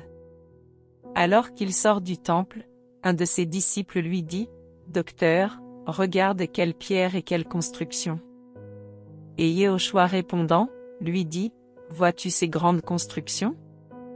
Il ne sera jamais laissé pierre sur pierre qui ne soit détruite. » Et comme il était assis sur le mont des Oliviers, en face du temple, Pétros, Yaakov, Yohanan et Andréas l'interrogèrent en particulier. « Dis-nous, quand ces choses arriveront-elles, et quel sera le signe lorsque toutes ces choses devront s'accomplir? » Et Yehoshua leur répondant, se mit à dire, « Prenez garde que personne ne vous égare. Car beaucoup viendront en mon nom, disant, Moi, je suis. Et ils en égareront beaucoup. Et quand vous entendrez parler de guerre et de bruit de guerre, ne soyez pas troublés, parce qu'il faut que ces choses arrivent. Mais ce ne sera pas encore la fin. Car nation s'élèvera contre nation, et royaume contre royaume, et il y aura des tremblements de terre en divers lieux, et il y aura des famines et des troubles. Ces choses ne seront que les premières douleurs. Mais prenez garde à vous-mêmes. Car ils vous livreront au Sanhédrin et aux synagogues, vous serez battus de verges et vous serez présentés devant les gouverneurs et devant les rois, à cause de moi, pour leur servir de témoignage. Mais il faut premièrement que l'Évangile soit prêché à toutes les nations. Mais quand on vous conduira pour vous livrer, ne soyez pas inquiets à l'avance de ce que vous direz et ne le préméditez pas non plus, mais dites ce qui vous sera donné à cette heure-là. Car ce ne sera pas vous qui parlerez, mais le Saint-Esprit. Mais le frère livrera son frère à la mort, et le père son enfant, et les enfants se soulèveront contre leurs parents et les feront mourir. Et vous serez haïs de tous à cause de mon nom, mais celui qui supportera bravement et calmement les mauvais traitements jusqu'à la fin, celui-là sera sauvé. Mais lorsque vous verrez l'abomination de la désolation prédite par Daniel, le prophète, établie là où elle ne doit pas être, que celui qui l'y comprenne. Alors, que ceux qui seront en Judée fuient dans les montagnes. Et que celui qui sera sur le toit ne descende pas dans la maison, et n'entre pas pour emporter quoi que ce soit de sa maison, et que celui qui sera dans le champ ne retourne pas en arrière pour emporter son manteau. Mais malheur à celles qui seront enceintes, et à celles qui allaiteront en ces jours-là. Mais priez que votre fuite n'arrive pas en hiver. Car la tribulation, en ces jours, sera telle qu'il n'y en a pas eu de semblable depuis le commencement de la création qu'Élohim a créée jusqu'à présent, et qu'il n'y en aura jamais plus. Et si le Seigneur n'avait abrégé ces jours, nulle chair ne serait sauvée. Mais, il a abrégé ces jours à cause des élus qu'il a choisis. Et alors si quelqu'un vous dit, voici, le Machia est ici. Ou, voici, il est là. Ne le croyez pas. Car il s'élèvera des faux Machia et des faux prophètes et ils donneront des signes et des miracles pour égarer, s'il était possible, même les élus. Mais soyez sur vos gardes, voici, je vous ai tout dit d'avance. Mais en ces jours-là, après cette tribulation, le soleil s'obscurcira, et la lune ne donnera plus sa lumière, et les étoiles du ciel tomberont, et les puissances qui sont dans les cieux seront ébranlées. Et ils verront alors le Fils d'humain venant sur les nuées, avec une grande puissance et une grande gloire. Et alors il enverra ses anges, et il rassemblera ses élus des 4 vents, de l'extrémité de la terre jusqu'à l'extrémité du ciel. Mais apprenez la leçon tirée de la parabole du figuier. Dès que sa jeune branche devient tendre et pousse ses feuilles, vous savez que l'été est proche. De même vous aussi, quand vous verrez arriver ces choses, sachez qu'il est proche, aux portes. Amen, je vous le dis, cette génération ne passera jamais, que toutes ces choses ne soient arrivées. Le ciel et la terre passeront, mais mes paroles ne passeront jamais. Or pour ce qui est du jour ou de l'heure, personne ne le sait, ni les anges dans le ciel, ni le Fils, excepté le Père. Faites attention. Veillez et priez, car vous ne savez pas quand c'est le temps. Comme un homme qui, allant à l'étranger, a laissé sa maison et donné autorité à ses esclaves, à chacun sa tâche et il a donné au portier l'ordre de veiller. Veillez donc, car vous ne savez pas quand le Seigneur de la maison vient, ou le soir, ou à minuit, ou à l'heure où le coq chante, ou le matin. Afin qu'il ne vous trouve endormi à son arrivée soudaine. Mais ce que je vous dis, je le dis à tous, veillez.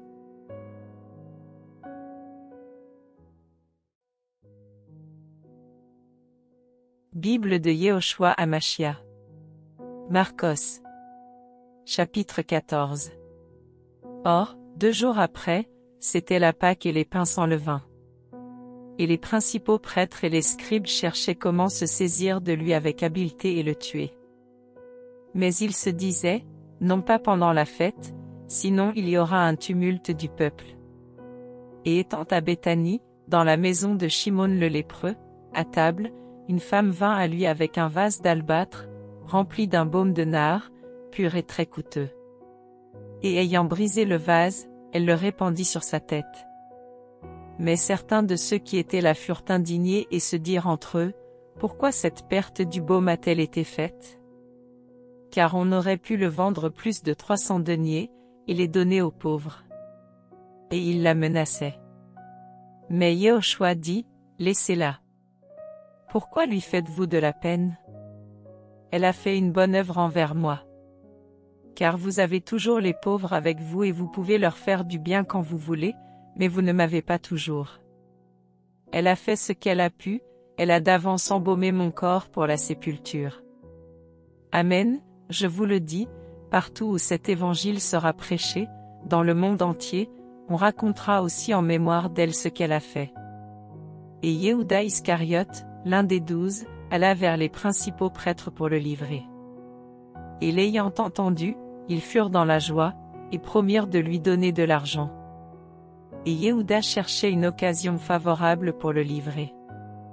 Et le premier jour des pains sans levain, où l'on immolait la Pâque, ses disciples lui disent, où veux-tu que nous allions préparer pour que tu manges la Pâque? Et il envoya 2 de ses disciples, et leur dit, allez dans la ville, vous rencontrerez un homme portant une cruche d'eau, suivez-le. Et où qu'il entre, dites au maître de la maison, le docteur dit, où est l'auberge où je mangerai la Pâque avec mes disciples? Et il vous montrera une grande chambre haute, meublée et toute prête, c'est là que vous ferez les préparatifs pour nous. Et ses disciples partirent, arrivèrent dans la ville, et ils trouvèrent les choses comme il l'avait dit et ils préparèrent la Pâque. Et le soir étant venu, il vient avec les 12.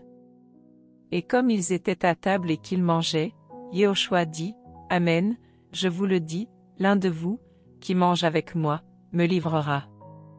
Et ils commencèrent à s'attrister, et ils lui dirent l'un après l'autre, est-ce moi? Et un autre, est-ce moi?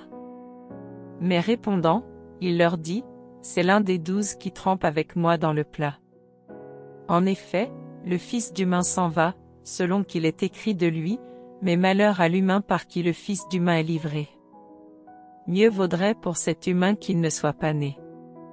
Et pendant qu'ils mangeaient, Yehoshua prenant du pain, et ayant prononcé la prière de bénédiction, le rompit et le leur donna, et dit, prenez, mangez, ceci est mon corps. Et, prenant la coupe, et ayant rendu grâce, la leur donna et ils en burent tous. Et il leur dit, ceci est mon sang, celui de la nouvelle alliance, qui est répandu pour beaucoup. Amen, je vous le dis, je ne boirai plus du fruit de la vigne jusqu'au jour où j'en boirai du nouveau dans le royaume d'Élohim. Et ayant chanté des hymnes pascals, ils se rendirent à la montagne des Oliviers. Et Yehoshua leur dit, vous serez tous cette nuit scandalisés en moi, car il est écrit, je frapperai le berger, et les brebis seront dispersées. Mais après que je serai ressuscité, je vous précéderai en Galilée. Mais Pétros lui dit, quand même tous seraient scandalisés, je ne le serai pourtant pas moi. Et Yehoshua lui dit, Amen, je te le dis, aujourd'hui, cette nuit même, avant qu'un coq ait chanté 2 fois, tu me renieras 3 fois. Mais il disait encore plus fortement, quand même il me faudrait mourir avec toi, je ne te renierai jamais. Et tous lui dirent la même chose. Et ils se rendent dans un lieu appelé Gethsémane, et Yehoshua dit à ses disciples, asseyez-vous ici jusqu'à ce que j'aie prié. Et il prend avec lui Pétros, Jacob et Yohanan, et il commença à être saisi de frayeur et d'angoisse. Et il leur dit, mon âme est très triste jusqu'à la mort, restez ici et veillez. Et s'en allant un peu plus en avant, il tomba par terre et pria pour que, s'il était possible, cette heure passe loin de lui. Et il disait, Abba, Père, toutes choses te sont possibles, éloigne de moi cette coupe. Toutefois, non pas ce que je veux, mais ce que tu veux. Et il vient et les trouve endormis, et il dit à Pétros, Shimon, tu dors. Tu n'as pas été capable de veiller 1 heure. Veillez et priez afin que vous n'entriez pas en tentation. En effet, l'esprit est bien disposé, mais la chair est faible. Et s'étant éloigné de nouveau, il fit la même prière, en disant les mêmes paroles. Et étant revenu, il les trouva encore endormis, car leurs yeux étaient appesantis. Ils ne surent que lui répondre. Et il vient pour la 3e fois, et leur dit, dormez maintenant, et reposez-vous. C'est assez. L'heure est venue, voici, le Fils d'humain s'en va être livré entre les mains des pécheurs. Levez-vous, allons-y. Voici, celui qui me livre s'approche. Et immédiatement, tandis qu'il parlait encore, survient, Yehuda, l'un des 12, et avec lui une grande foule ayant des épées et des bâtons, envoyés par les principaux prêtres, par les scribes et par les anciens. Or celui qui le livrait leur avait donné ce signe, celui que j'embrasserai, c'est lui. Saisissez-le, et emmenez-le sûrement. Et aussitôt arrivé, il s'approcha de lui en disant, Rabbi, Rabbi. Et il l'embrassa tendrement. Et ils mirent les mains sur lui et le saisirent. Mais un de ceux qui étaient là présents, tirant son épée, frappa l'esclave du grand prêtre et lui emporta l'oreille. Et Yehoshua prenant la parole leur dit, vous êtes venus comme après un brigand, avec des épées et des bâtons, pour m'arrêter. J'étais tous les jours parmi vous, enseignant dans le temple, et vous ne m'avez pas saisi. Mais c'est afin que les Écritures soient accomplies. Et eux tous l'abandonnèrent et s'enfuirent. Et un certain jeune homme le suivait, enveloppé d'un linceul sur le corps nu. Et quelques jeunes gens le saisirent. Mais lui, abandonnant son linceul, leur échappa tout nu. Et ils emmenèrent Yehoshua chez le grand prêtre, où s'assemblèrent tous les principaux prêtres, les anciens et les scribes. Et Pétros le suivait de loin jusque dans la cour du grand prêtre. Et il était assis avec les serviteurs et se chauffait près du feu. Mais les principaux prêtres et tout le Sanhédrin cherchaient quelques témoignages contre Yehoshua pour le faire mourir, mais ils n'en trouvaient pas. Car beaucoup rendaient de faux témoignages contre lui, mais les témoignages n'étaient pas concordants. Et quelques-uns s'élevèrent, et portèrent de faux témoignages contre lui, disant, nous l'avons entendu dire, moi, je détruirai ce temple fait de main d'homme, et en 3 jours, j'en rebâtirai un autre qui ne sera pas fait de main. Même sur ce point-là, leur témoignage n'était pas concordant. Et le grand prêtre se levant au milieu, interrogea Yehoshua en disant, ne réponds-tu rien? Qu'est-ce que ceci témoigne contre toi? Mais il garda le silence, et ne répondit rien. Le grand prêtre l'interrogea de nouveau, et lui dit, « Es-tu le Machia, le fils du béni ?» Et Yehoshua lui répondit, « Moi, je suis. Et vous verrez le Fils d'humain assis à la droite de la puissance et venant sur les nuées du ciel. » Et le grand prêtre déchira ses tuniques et dit, « Que avons-nous encore besoin de témoins? Vous avez entendu le blasphème. Que vous en semble? » Alors tous le condamnèrent comme étant digne de mort. Et quelques-uns se mirent à cracher sur lui, à lui voiler le visage, à le frapper à coups de poing en lui disant, « Prophétise. » Et les serviteurs lui donnaient des coups avec leurs verges. Or pendant que Pétros était en bas dans la cour, une des servantes du grand prêtre vint. Et, apercevant Pétros qui se chauffait, et l'ayant regardé en face, elle lui dit, « Toi aussi, tu étais avec Yehoshua de Nazareth. » Mais il nia, en disant, « Je ne sais ni ne comprends ce que tu dis. » Et il sortit dehors pour aller dans le vestibule. Et le coq chanta. Et la servante l'ayant vu de nouveau, elle se mit à dire à ceux qui étaient là présents, « Celui-ci est de ces gens-là. » Mais il le nia de nouveau.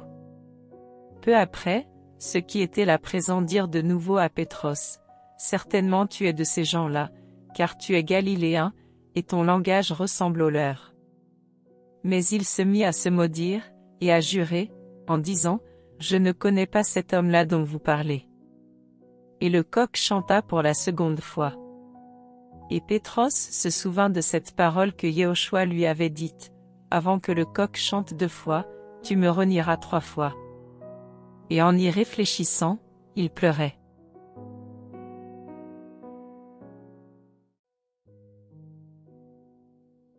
Bible de Yehoshua Hamashia. Marcos. Chapitre 15. Et immédiatement, dès le matin, les principaux prêtres tinrent conseil avec les anciens et les scribes, et tout le Sanhédrin. Et ayant lié Yehoshua, ils l'emmenèrent, et le livrèrent à Pilate. Et Pilate l'interrogea, « Tu es le roi des Juifs ?» Et répondant, il lui dit, « Tu le dis. » Et les principaux prêtres l'accusaient de beaucoup de choses. Mais Pilate l'interrogea de nouveau, « Ne réponds-tu rien? Vois combien de choses il témoigne contre toi. » Mais Yehoshua ne donna plus aucune réponse, ce qui étonna Pilate. Or à chaque fête, il relâchait un prisonnier, celui que demandait la foule. Or il y en avait un, nommé Barabbas, qui était prisonnier avec ses compagnons d'insurrection pour une insurrection, dans laquelle ils avaient commis un meurtre. Et la foule poussant un cri, se mit à demander ce qu'ils faisaient perpétuellement pour eux. Mais Pilate leur répondit, en disant, « Voulez-vous que je vous relâche le roi des Juifs ?» Car il savait que c'était par envie que les principaux prêtres l'avaient livré. Mais les principaux prêtres excitèrent la foule, afin que Pilate leur relâche plutôt Barabbas. Et Pilate, répondant, leur dit encore, « Que voulez-vous donc que je fasse de celui que vous appelez roi des Juifs ?» Et ils s'écrièrent encore, « Crucifie-le. » Et Pilate leur dit, « Mais quel mal a-t-il fait ?» Et ils s'écrièrent encore plus fort, « Crucifie-le. » Mais Pilate, voulant satisfaire la foule, leur relâcha Barabbas. Et après avoir fait battre de verges Yehoshua, il le livra pour être crucifié. Et les soldats l'emmenèrent dans l'intérieur de la cour, c'est-à-dire dans le prétoire, et ils rassemblent toute la cohorte. Et ils le revêtent d'une robe de pourpre et posent sur sa tête une couronne d'épines qu'ils avaient tressée. Et ils commencèrent à le saluer, en lui disant, « Nous te saluons, roi des Juifs. » Et ils lui frappaient la tête avec un roseau, et crachaient contre lui, et fléchissant les genoux, ils l'adoraient. Et après s'être ainsi moqués de lui, ils le dépouillèrent de la pourpre, le revêtirent de ses propres vêtements et le conduisirent dehors pour le crucifier. Et ils forcèrent un certain Shimon de Cyrène, père d'Alexandros et de Rufos qui passait par là en revenant des champs, de porter sa croix. Et ils le conduisent au lieu appelé Golgotha, ce qui, interprété, est le lieu du crâne. Et ils lui donnèrent à boire du vin mêlé de myrrhe, mais il ne le prit pas. Et après l'avoir crucifié, ils partagèrent ses vêtements en jetant le sort dessus, à qui en emporterait une part. Or c'était la 3e heure, quand ils le crucifièrent. Et l'inscription de sa condamnation était ainsi écrite, le roi des Juifs. Et il crucifie aussi avec lui 2 brigands, l'un à sa main droite et l'autre à sa gauche. Et ainsi fut accomplie l'écriture qui dit, et il a été mis au rang des violeurs de la Torah. Et les passants blasphémaient contre lui et secouaient la tête en disant, et toi qui détruis le temple et qui le rebâtis en 3 jours, sauve-toi toi-même, et descends de la croix. De même aussi les principaux prêtres, se moquant entre eux avec les scribes, disaient, il a sauvé les autres, et il ne peut se sauver lui-même. Que le Machia, le roi d'Israël, descende maintenant de la croix, afin que nous le voyions et que nous croyions. Ceux qui étaient crucifiés avec lui l'insultaient aussi. Mais la 6e heure étant venue, la ténèbre survint sur toute la terre jusqu'à la 9e heure.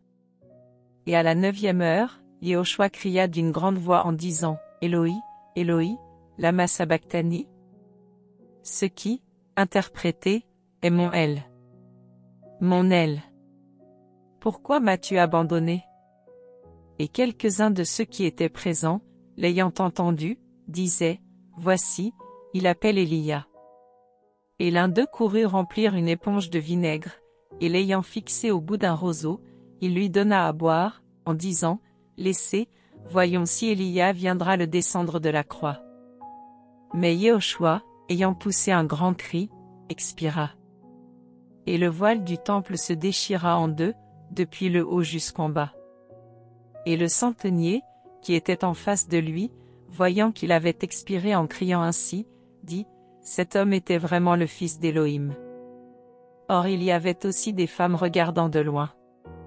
Parmi lesquelles était Myriam Magdeleine, Myriam, mère de Jacob le petit et de Yosef, et Shelomith, lesquelles aussi, lorsqu'il était en Galilée, le suivaient et le servaient, et beaucoup d'autres qui étaient montés avec lui à Jérusalem. Et le soir étant venu, comme c'était la préparation, c'est-à-dire le jour qui précède un Shabbat, arriva Yosef d'Arimathée, conseiller honorable, qui attendait aussi le royaume d'Élohim. Il osa se rendre vers Pilate pour demander le corps de Yehoshua. Et Pilate s'étonna qu'il soit déjà mort. Et ayant fait venir le centenier, il lui demanda s'il était mort depuis longtemps. Et l'ayant appris du centenier, il donna le corps à Yosef. Et ayant acheté un linceul, le descendit de la croix, et l'enveloppa du linceul, et le déposa dans un sépulcre taillé dans le rocher.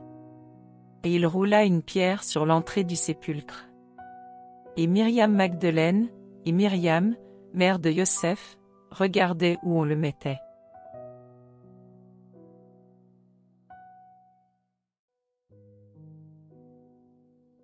Bible de Yehoshua Hamashia.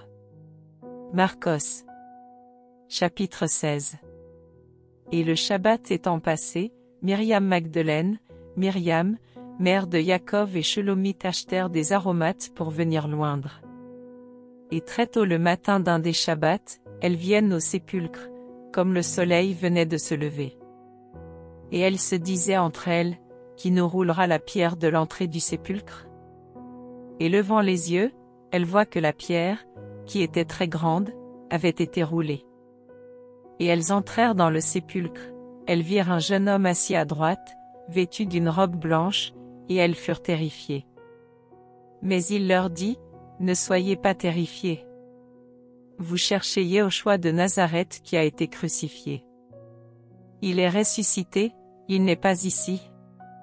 Voici le lieu où on l'avait mis. Mais allez, et dites à ses disciples, et à Pétros, qu'il vous précède en Galilée. C'est là que vous le verrez, comme il vous l'a dit. Et sortant rapidement du sépulcre, elles s'enfuirent car la peur et le trouble les avaient saisies. Et elles ne dirent rien à personne, car elles avaient peur. Et étant ressuscité, le matin du premier Shabbat, il apparut d'abord à Myriam Magdeleine, de laquelle il avait chassé 7 démons. Celle-ci s'en étant allée, porta la nouvelle à ceux qui avaient été avec lui, et qui étaient dans le deuil et pleuraient. Mais eux, entendant qu'il était vivant et qu'il avait été vu par elle, ne crurent pas. Or après ces choses, il fut manifesté sous une autre forme à 2 d'entre eux, qui étaient en chemin pour aller à la campagne. Et ceux-ci s'en allèrent et portèrent la nouvelle aux autres, mais ils ne les crurent pas non plus. Enfin, il fut manifesté aux 11 eux-mêmes pendant qu'ils étaient à table, et il leur reprocha leur incrédulité et leur dureté de cœur, parce qu'ils n'avaient pas cru ce qu'il avait vu ressusciter. Et il leur dit, « Allez dans le monde entier et prêchez l'Évangile à toute créature. Celui qui croira et qui sera baptisé sera sauvé, mais celui qui ne croira pas sera condamné. Et voici les signes qui suivront de près ceux qui auront cru, ils chasseront les démons en mon nom, ils parleront de nouvelles langues, ils prendront dans leurs mains les serpents, et s'ils boivent quelque chose de mortel, elle ne leur fera jamais de mal.